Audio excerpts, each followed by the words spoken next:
Attention, please. And now, it's Cutter's Rockcast. Yeah, there's our boy.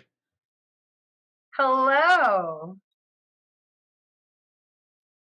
Oh, it's coming. Can you hear me? There you are. Hey, how's everyone doing?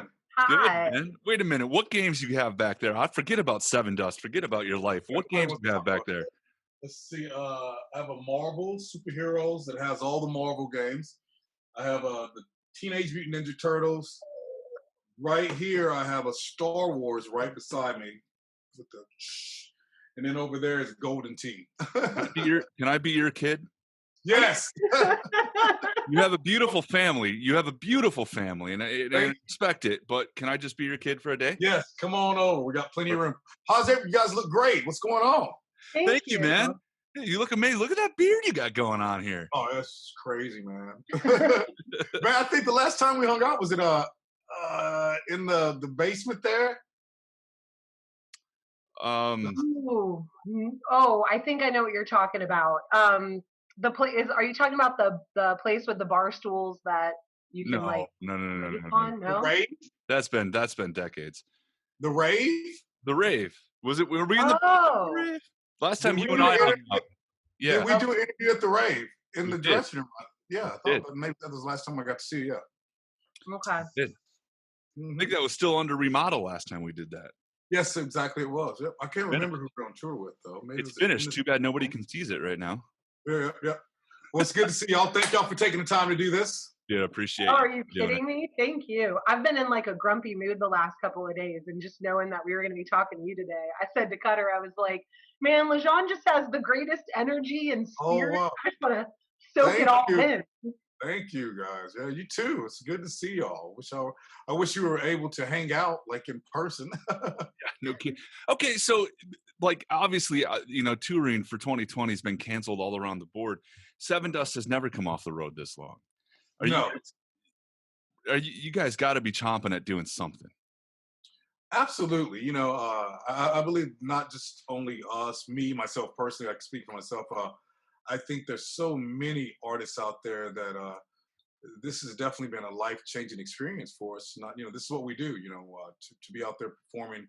I don't like to say fans, but for family is something that moves us. That's the reason we do it, for most of us. So it's been very hard for me to be able to sit here knowing that we have a new album that's ready to be unleashed on the world.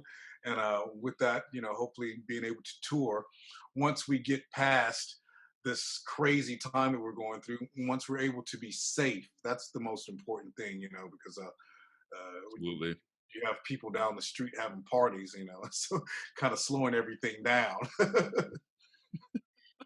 We talked to Clint last year, right around the time that his solo record came out. He was saying that you guys were pretty much done in the studio and were looking towards releasing the album at that time, right around now.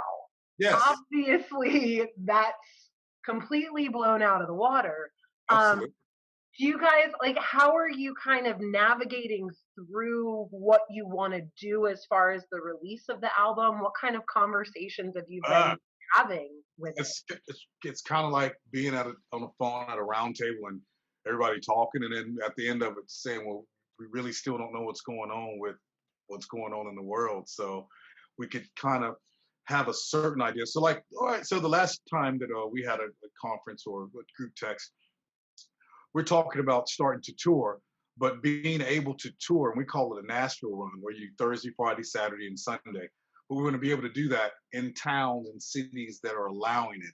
And that could be, who knows, that could be 4 months down the way or 2 months. I don't know. The way things are looking, people are partying like it's 1999.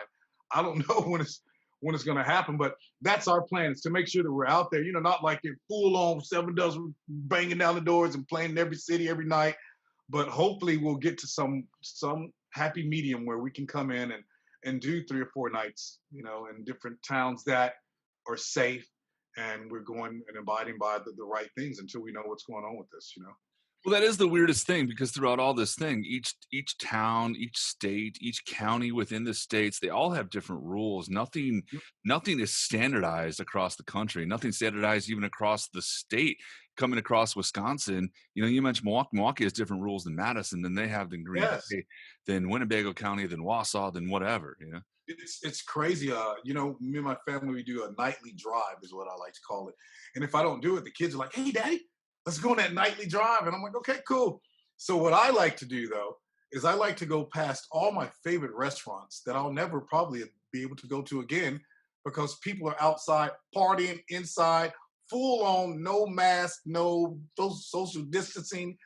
And I'm like, "Oh wow, it'd be so good to get some spaghetti from that joint." Guess what?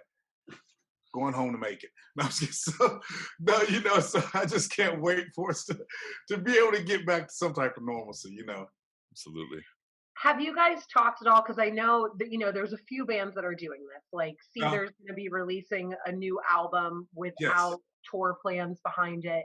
Have you talked about the possibility of doing that at all? Or is it that's a maybe might happen if we have to get to it? I do know that the album will be coming out within this year. So Okay. we're going to make sure that happens. I think I'm able to say that. With that being said, how ironic is it that we had this album and we thought it was going to be out by now or around now. And we did a cover the day I tried to live. And that was probably one of the hardest things for me to grasp my head around, having to get ready, which I love every Chris Cornell song, every Soundgarden song. And I would love to do it all. But I thought about it when they said, "Hey, we're going to do that." When Elvis said that, I said, "Well, who's going to sing it?" And I'm not going to be the one, right? So I just had to put all my heart and soul and energy, like I do with anything. And I thought it turned out beautiful. But who would have ever thought that it would be the first thing that we released from this album? But in these times, that song, for whatever reason, seemed to be so fitting to what's going on. And we just thought it would be really a good move for us to get something out there from Sevendust in these crazy times. And that song, I think, was a good move, and I hope that people enjoy it. Lajon, you're when the song came out a couple of weeks ago, the words that you had said, not obviously within the song itself, but as a blurb to introduce the song to us at radio, to listeners across the world, I thought was pretty powerful because it wasn't a statement of Black Lives Matter. It wasn't a statement of wear masks. It wasn't a statement of whatever. It was just a statement of how powerful the words and that song and that voice and that band means to you and what it can mean to the world currently. It's just really what an incredible random choice of a song that just makes sense. It gives me chill bumps, just because, a lot of people back in that time, well, not back in that time, like it was so long ago, but listen to me. Back in my day. Exactly. Back in that, back with Chris Cornell. Exactly. You had to wait in line 6 hours to get front row at the Sevendust concert. Exactly, man. I had to take a boat. A lot of people thought the lyrics were about, committing suicide or not being very happy, but actually, if you read and do history about it, Chris Cornell talked about how he was wanting to change and not be in the same routine and to give other things a chance and to go out and wake up in this new day and try stuff new. And I think that that's a positive message for what's going on in the world right now with just making it better, not to get too crazy about it, but, just love one another, That really is the key, isn't it? I mean, it's just love, man. Why can't we just, as human beings, like, why can't we just love and get along? Yeah, things happen, but why can't we just sit down and figure it out? Yeah, just figure it out. I mean, just don't necessarily mean that I'm like getting ready to try to come to your house and hang out and spend the night or nothing, just. No, because I'm coming to your house because you have two names. And y'all are welcome here. Come on down. I'm in Overland Park, Kansas. I'm on it. I'm on the drive. I love the cup. Oh. Thanks. You're still rock and roll. I love it. It's so metal in there, man. You know what? Because we just talked about Chris Cornell. I want to say something really quick. And it's funny. I wouldn't have thought about it if you hadn't mentioned the cup. This cup was a Christmas gift from a friend of mine. His name is Jerry. He died, Katie, what was it? 3 years ago, 2 years ago, 2.5. Thanksgiving. I guess 2018. No, 2017. Oh, it was 2017. Yeah, 2017. it was the He same he took year. his life. Mm. And it was, again, I mean, it's only a couple months after Chris Cornell did. Oh wow. So Soundgarden sorry. was his all-time favorite band, and it's that and White Zombie of all bands. But he gave this to me, and I can't ever. It's like when I don't know, I have to pull it out like 3-4 times a week and drink coffee out of That's it. all, man. That's that's your brother with you right there, man. That's beautiful. I'm very sorry. Sorry, it's not enough. I understand, and I'm sure his energy is definitely with you. I got a weird story to tell you. I haven't told anyone the story since we came out with the single because I just thought about it again once you shared that story with me. It's a kind of an odd story. So me and Morgan and John went on this album. We went to Iowa, yeah, somewhere to do a writing session. We like to sneak up and do a writing session. So we were out there and we invited 30, 40, I don't know, it sold out to do a writing session with me, John, and Morgan. And they write a song with us in the span of a day, and we do a lunch or a dinner with them, and they go back and we finish it up. And it was incredible. This one time, this kid is there, and he's like, I have a gift for you guys for the band. Okay, what is it? And he said, well, I'm a photographer. I go back and forth to California. My dad lives there, blah, blah, blah. Long story short, I want to show you this. And it was a frame about this big. And what it is a photo of Chris Cornell's grave site. And it's feathers on it, right? Well, then he shows me a picture of himself at the gravesite with these feathers. Wow.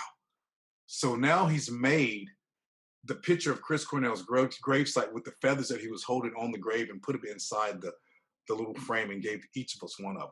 Woo! So I know, is that not crazy? Wow. Deep, right? Very. And so I have that. Yeah, we each have one of those little frames. And I just thought with that story, things like that, you never forget things like that.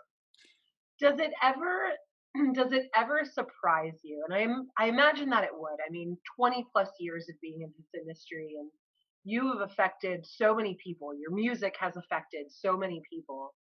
Does it ever, like, when things like that happen, when people come to you and share such intimate moments with you, does that ever, like, what does that do to you? I mean, does it take you back? Does it, like, Oh, what are absolutely. kind of the feelings? Absolutely takes you back. I don't know if it's what you call a magical feeling. I don't know. It's definitely a stronger energy than you have ever felt before. So to me, that was a beautiful respect for him to even just give it to us to show his appreciation. It's just crazy all around. So yeah, definitely. It makes me realize that we're doing something right in the industry that we're in. I gotta imagine. I mean, the fan base of Sevendust is something special. It's pretty crazy. And I don't mean that as a dig to any other band at all. But every fan base seems to have a little bit of a different vibe. And the Sevendust ones have been there since day one. And it's 1997 and on. It's incredible. And we hear the story. Obviously, Wisconsin loves Sevendust. There's no doubt. But we've grown up together, y'all. Look at us. Oh, yeah. We have, really. We've grown up together. We truly have. I'm still 22. I don't know what you're talking about, man. Okay, I'm 22. Yeah, this me too. White hair, this ain't nothing. I know. I guess. Well, listen. I just realized that I'm 47 years old because I've been lying to myself for the last excuse me. I was on the phone with my mom and dad. We were FaceTiming. And Mom said, "How old are you gonna be?" And I said, 49. She's like, "Wait, what?" And dad said, "You don't know how old you are?" I was like, "Yeah, I just think because the guys in the band are a little older than me. I think I've been pushing closer to getting to that age." She's like, "You're 47. I'm like, "Oh my God, I am." We did the math. What's wrong with me? How would I not know that? But just within the last year, I lost it. How old did you think you were? 30, 48. 36? I thought I was 48. You thought you were older. Yes, I thought I was, but I'm like, yeah, 48. Gained a year. I'll be 49. My mom's like, "No, idiot. You're 47. I'm like, "Thank you." I had embraced it. Now I can go back. That's the true story. Oh, wow. Oh, that's awesome. A couple of years first, ago. hold on, before you say that, what was your first Sevendust show? My first Sevendust show ever? Yeah. Oh, I hope my mom doesn't see this. I had a fake ID when I grew up right outside of DC in Northern Virginia. Oh, And wow. I don't know if you remember this venue, but there was a little venue in Springfield, Virginia, which is about 15, 20 minutes outside of DC. What was it called? Jax. J-A-X. Oh my God! The dust on the lighting rig had to be imported from 1972 and never got washed off. It was so bad. But imagine my like 16, 17-year-old ass, 1997, 98 maybe, I think it was. Yes. I mean, I was a sophomore, maybe a junior in high school. Right. And my friend and I had gotten fake IDs so that we would be able to go to shows. We didn't care about drinking. We could get alcohol. We just wanted to go to concerts. Right. And we had gotten tickets, and I remember walking in and just seeing the venue for the first time, and it was like, I'm just starting to go to concerts by myself. I remember walking in, it's like, this is the coolest place in the world. This is the greatest venue ever. I can't now believe fast forward, 20 plus years later, and it's like, man, Jax was a little bit of a shithole, but it was awesome. But you know what? I remember it like it was yesterday because we would always do Jax. Would either be coming from the 930 Club in DC to do Jax, or like the boathouse, or maybe the Boathouse. We would do that and then come through that area. But I remember that. You know what? Those type of venues are what made us the band that we are today. So thank you for reminding me of Jax. I remember the owner that looked like Rick Springfield. Really? Dude, it's so funny too, because like you were one of the first people in the industry that when I got into the industry, I had the opportunity to interview.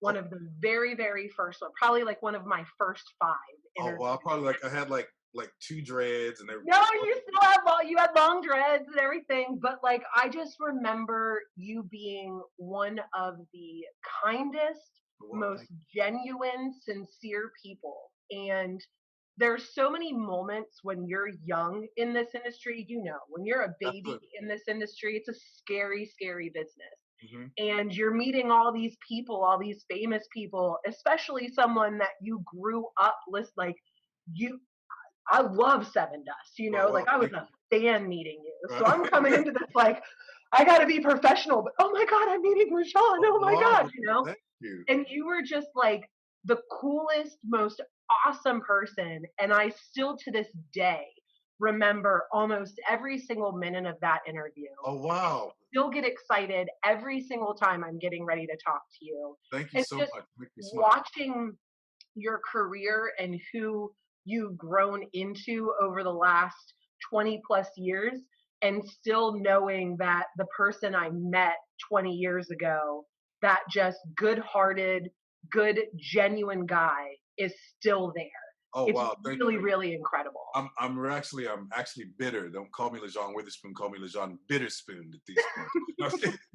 No, you know what? I feel like, man, thank you for saying that. That was beautiful. And I'm so glad that you're still in this business, sharing your energy and you guys doing what you do, because without you guys, we wouldn't really have this voice that we were able to have without your voices and making it happen. So God bless you for what you do. I don't know if I would change anything. We're not the biggest band in the world, but I love the experiences that we've had, the opportunities, the people that we've met, the lives that we've changed, the people that have changed my life. So I've been very blessed, and I don't feel like there's room or time to stop doing this. I feel like there's lots of more music inside of me, inside of us. I feel like if we didn't have a radio station like you guys, or doing what you're doing from your homes or your studios, that this world would be even crazier if we didn't have music and people like you talking to us and reminding us of things that were cool and things that are going on. And so thank you guys very much. Absolutely. So let's talk about new music, Lajon. Yeah. What is the last couple Sevendust records have been pretty heavy. I'm not, they've been there's some darkness. There's Yeah. We can get dark, not everything. Even though we record in Florida, and we're close to Disney when we're doing it, it still gets dark. No, I think music for us, there's so many stories to tell. There's so many different emotions that you go through within each season of your life. And so there's always, I feel, something to write about. And when you have a band of all guys that can write music and sing and do different things, it's really a cool collaboration once we get together and to do music. Writing, when people tend to go out on their own and do other things and then come back to their core, there always seems to be a little bit of a freshness. So since Clint put out a solo record last year, and I know you guys obviously all work together so well, coming back to that and then sitting down and writing Sevendust, was there any kind of new freshness, ideas, thoughts, energies that weren't there before? Well, I always think there's always new, fresh energies because we always were able to take off and we're away from each other and we do our separate projects. So when we do, it's always something new and different when we come back. So yeah, I think that definitely helps to have different outlets and to go down different avenues with your abilities. So yeah, definitely. You take your talents in different worlds. Mm-hmm. Yep, absolutely. One of my favorite things about you is your family. Like, I mean, obviously follow you on socials and just seeing all the pictures that you're posting with your kids and your wife. Like, you guys just obviously really, really love each other and really enjoy each other. How has becoming a father and watching your kids' passions and that experience affected you as a band member, as a frontman, and the way in which you write your music? I'll go ahead and say it. That's a good question. Yeah. No, my kids definitely changed me. My wife, it's a softer side. In this crazy time and all the crazy stuff that's going on and the bad stuff and the pandemic and all that, I would normally be out on the road and we would be playing a different place every night. For the first time in my life, I've been home for the longest time I've ever been home. And it has been, thank the Lord, absolutely amazing. It is, I told my wife, we went to the grocery store to get her some cucumbers and we wore a mask, we wore a mask on and go right in and come right out. And I looked at her and I don't know what we were doing. We were laughing about, I was a salad bar at the grocery store. And I said, look, that's COVID roll right there, huh? We were looking at the beats and everything looked so good. I said, you better not touch nothing. And we laughed and, not, just in a funny kind of way. So anyway, and as we got back in the car, I kind of looked at it and I said, you know what? I really enjoy hanging out with you. And I hadn't said that in so many years. And it's really cool that I thought by now we'd be divorced in all this time together. But she told me, I like hanging out with you too. So it made me feel good. The kids, it's a beautiful thing. I think for every father and mother out there, everybody loves their kids. But for me, I think it's been really important because, like I said, I'm always going on the road. And Daddy's home for this time, but he's got to go again. I've missed the daddy-daughter dances. My son actually took my daughter, his sister, to that last daddy-daughter dance. He's 4. He was 3 when he did it. He's so cute. Oh, thank you. Kingston thinks he's 36 years old. Dude, he is a doll baby. Thank Every you. single time I see pictures of your family, your daughter is gorgeous. Oh, thank you. It looks like she is just smart as anything. They're very smart. Just, you can see his little attitude. His whole attitude in his face is just there. It's I'm drop down and give me at least 3.5 push-ups. What'd you do? I know you did something. Where is it at?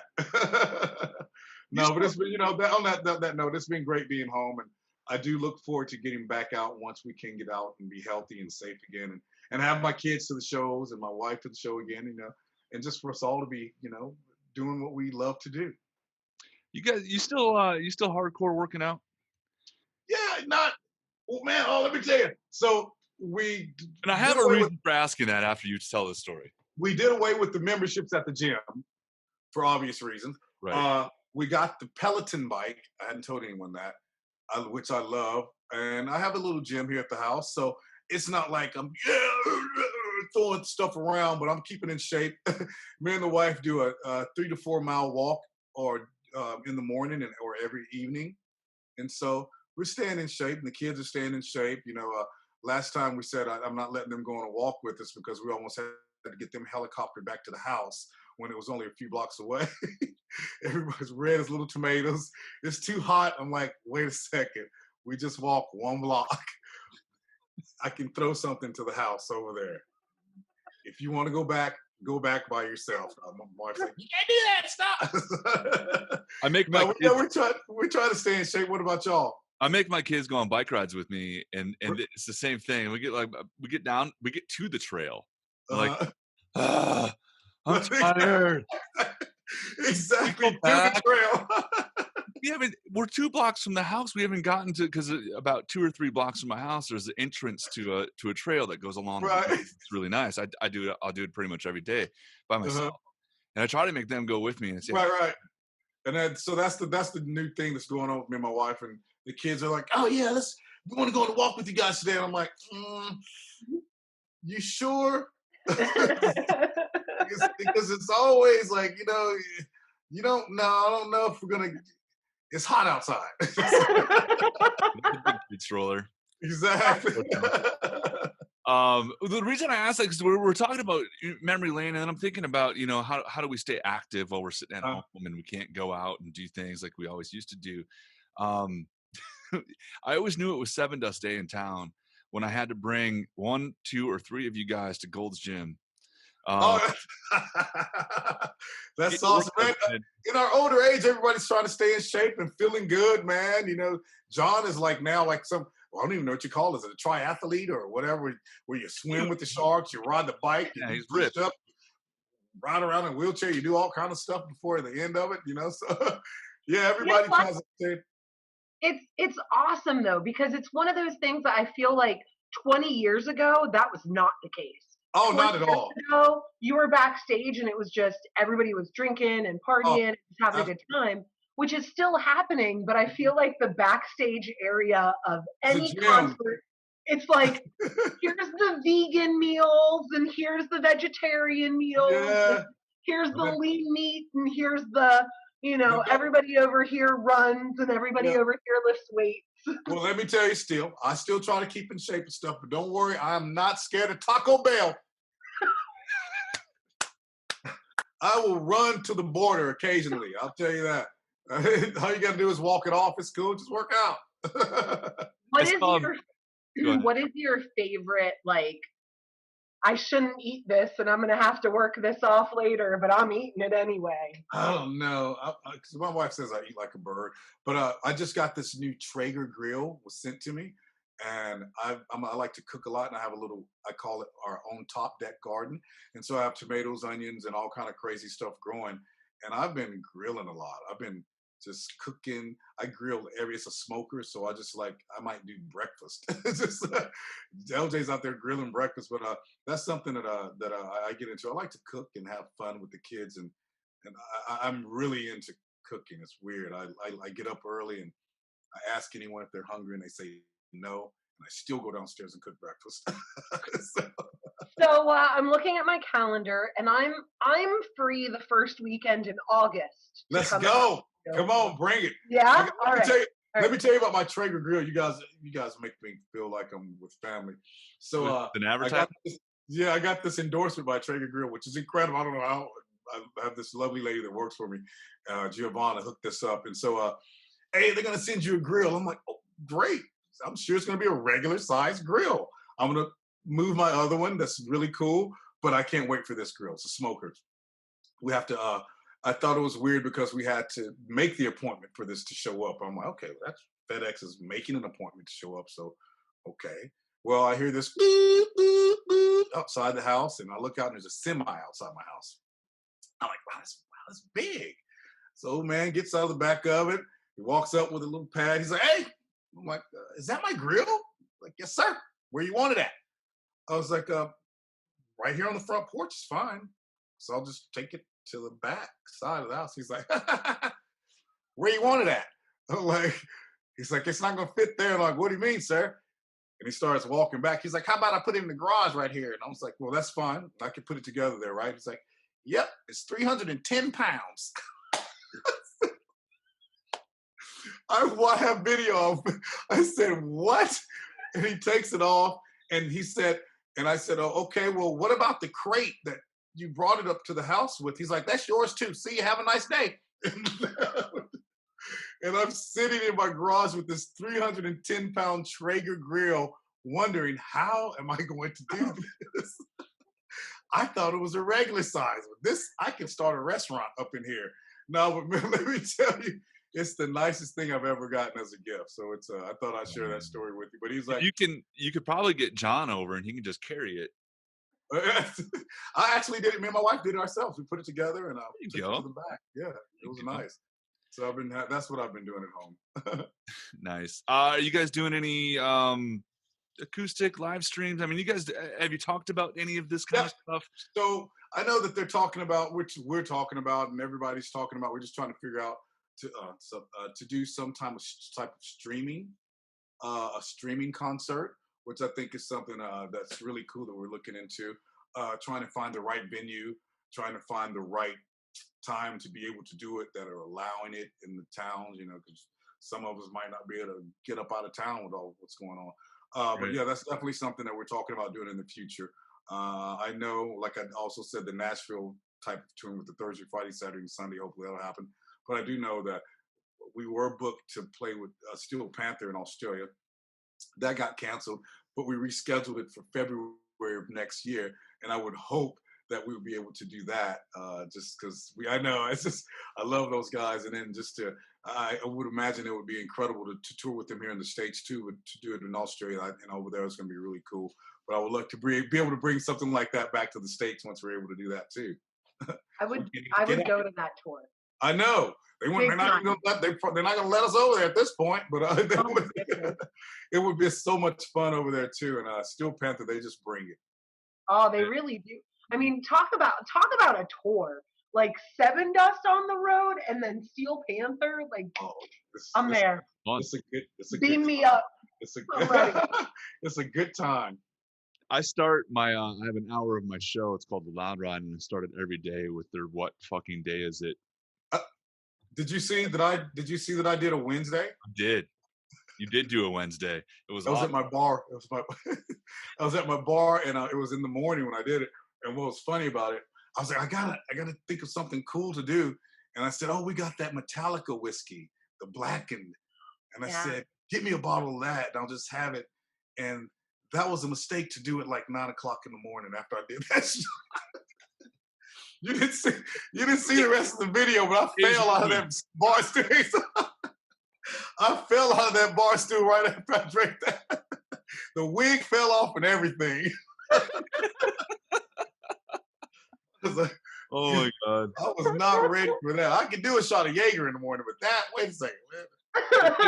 If you get a chance, if anybody watching this or listening to this gets a chance, go just watch all of them. They're fantastic. Let me tell you something I'm not feeling right now. So over the course of this time, I've watched them, and my son picks up music and songs. And the other day, I was on social media, and I saw Sunday, Monday, Tuesday, Wednesday, and he was singing a song. And anytime that he's around, I make sure I stop it or mute, turn it off before it says, what effing day is it? Right. He's kind of singing the whole song. And I'm like, oh, I'm getting ready to see if he's going to say, what effing day is it? And I stop it. He's like, Sunday, Monday, Tuesday, Wednesday. And right when it comes to that part, he looks over at me and doesn't say anything and goes back. And so I knew that he knew it was a bad word. So, at least you got that. He's just smart enough to be like, well, if I ever have said it, he ain't going to hear me say it. They did kind of look I got. They did one, and I stole it, and this is the one I run on air, and I just take the middle and change it every day. They did one that says, "What freaking day is it?" Okay. instead of what fucking day is it. Okay. So that's And good. when I saw that, it was like the greatest day ever to me because I could stop having to mute out the F word every single day. That's great. By the way, I like the long hair, man, and the beard. Thank you. I call it my COVID catcher. Yeah, I was gonna get a haircut in May, and obviously we couldn't. So, yeah, there you go. Absolutely. Well, screw it. I'll just keep going now. I'm gonna get Lajon hair. I'm gonna get dreads. Just kidding. I would not look good with dreads. My cousin had it for a while, and because he had it for a while, I know that I personally would look like shit with dreads. He looked identical to Jesse from 10 years though. Oh my God! I remember when we first got to see those right. 10 years ago when I met Jesse. And he had those long dreads. That was what a great. We had heard about him and loved the song. What was the first song? Wasteland. Yeah, Wasteland. And we couldn't wait to see this band. They played the little bitty side stage in Nashville, Tennessee, and that was the day that I thought I was going to go to jail too, for the first time. Okay, we're gonna need that. John, we're gonna need that story. I was getting ready to wrap things up, but never mind. Oh, you can wrap it up after this. So I forget this big Nashville festival. Outside arena, amphitheater, great. Sevendust is there. We're happy. We're gonna get to see 10 years. Kenny Chesney showed up to see us and hang out, and it was really cool. Yeah, I've seen him live. Yeah, really Kenny Chesney, it was Nashville, so Kenny showed up. He was hanging out with us. I go out to the lawn, and I like to be amongst everyone, and everyone's doing their thing and hanging out. This is a true story. And these two girls are hanging out on a blanket, and they're cool, and they look really cool, and they're like, "Hey, man." It's like, "Hey, how you doing? You burned down?" I'm like, well, "Yeah, I burned down. You want to?" And I was like, "Well, yeah, this is cool. The concert's going on, and everybody, this is a big festival. Yeah, let's do this." And I remember hitting it, and the one pretty girl said, "Undercover cops, you got to take us backstage." I was like, I said, "Listen, what? Please, this can't be real. Listen, I ain't never been to jail since Sevendust. Listen, I'm probably, listen, you can't take me to jail. We're on tour. We cannot do this right now." She's like, "I know who you are. I like your band. Take me backstage and take a picture with me." Sure enough story. This lady had a badge in her pocket and everything. Took her backstage. She had a beer with us and her friend, and they left us alone. I could have swore that was a line. Like that's just a couple girls trying to get themselves backstage at the rock show. Had a badge. You're like, I need to write this a badge and handcuffs. I don't know. Maybe now I think about it, could have been something kinky that I just was too scared to get involved with. No, handcuffs. I don't have a badge. It was okay. That was definitely undercover. We went backstage, and I guess I don't know if it was charm or just me being a scared baby and not wanting to go to jail. I did a little both. Oh, got it. Guess who? I know who has it. They got that band. Go get them. No, I'm just kidding. They're the ones that had the weed. Exactly. So that would have been they couldn't take me to jail anyway. But that was a true story. They had possession, not you. Yeah, exactly. I can say that now because it's legal in half the country. Yeah. And what a good thing. A great thing. Anyway, Lajon Witherspoon. So Sevendust, new album this year. Yes. Later this year, I'm assuming though. Like 2020. August. Yes. October. Thank y'all for making my evening. It's beautiful to see you. And I didn't tell you, I like your backdrop back there. I know you're cool. Look how pretty. I love it. That's awesome. I love it. Art. That's my crappy art. I paint for no reason other than I like to, so I hang it on my wall because. I wanted to ask you. I was going to say, what is that? I think it's very pretty, and it goes very well with the plant right there. Thank you. That was I don't know, like 10, 15 years ago. I think just tree branches, random painting. I love it. I like to get high and paint. See, well, that's what comes out. I can't wait to see y'all again. And anytime when this is over, you're invited and welcome to be at my home anytime. And I mean that. Same. I might get on the motorcycle and head to Kansas right now. Carter, come on, man. I got plenty of room for you here, man. You would have a great time. I said that last week. I talked to the Black Moods, and they're hanging out in Missouri. I said the exact same thing. I'm like, I'm coming. I'm getting on my bike and I'm going to you. I'm just going to do my own tour. I'm going to go see the fans. You know what's weird? That you would end up hanging out with me and Johnny Dare riding bikes. You know Johnny Dare, the DJ here. Yeah. Kansas. That's a good buddy of mine, and we do all the motorcycle riding together. Oh, that's amazing. All right, I'm on. Can I ride bitch on somebody's bike? Yes, So I can drive. There's even a bike. He's got one with a sidecar. I'll drive that, and you can ride in that. On it. On it. So first weekend in August, we'll be there. Cutter and Kiki showing up at Lajon. I'll cook and have all the motorcycles here. Yeah, I'll bring dessert. I make amazing dessert. I got you. I like it. I can't wait. I love you guys, and thank y'all so much. And stay safe and healthy. And thank you for all the support and doing this today. Always. Thank you, Lajon. Appreciate so you. much. Love you guys. All right, love you too. Bye. Cutter's Rockcast. Don't forget to tune in. Exactly.